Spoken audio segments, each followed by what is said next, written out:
विद्यार्थी मित्रांनो, घनाकृतीवर आधारित जर अशा प्रकारचा प्रश्न आला तर तो प्रश्न कसा सोडवायचा एका मिनिटात बघा.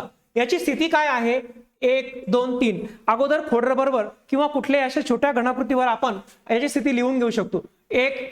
इथे 1 आहे, इथे 2 आहे, इथे 3 आहे. मग याप्रमाणे तुम्ही नंबर टाकून घेऊ शकता. बघा इथे 1 5 4 आहे, मग आपण इथं 1 5 4 असे नंबर टाकून घेतलेत. घनामध्ये 1 च्या समोर कोणता अंक येईल, बघा 1 च्या समोर म्हणजे बाजूला नाही, समोर म्हणजे अपोजिट, विरुद्ध दिशेला. मग काय येईल 1 च्या विरुद्ध दिशेला, तर आपण मांडून घेतल्याप्रमाणे 6 येईल. पर्याय क्रमांक 3.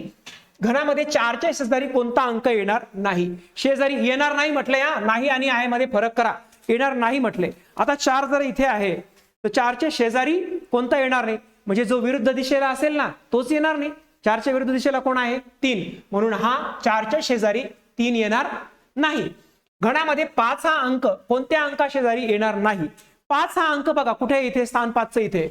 मग तो 3 शेजारी येईल, 4 शेजारी येईल, 1 शेजारी येईल, 6 शेजारी येईल. मग कोणत्या अंकाची शेजारी येणार नाही, तर जो त्याच्या विरुद्ध दिशेने आहे तो आहे 2. म्हणून याचं उत्तर पर्याय क्रमांक 3. बघा 1 मिनिटात आपण 3 प्रश्न सोडवले की नाही मित्रांनो. अशा पद्धतीची ट्रिक लक्षात ठेवा. आमच्या चॅनलला सबस्क्राईब करा, लाईक करा आणि गुरुकिल्ली फाउंडेशन ऍप घ्यायला विसरू नका.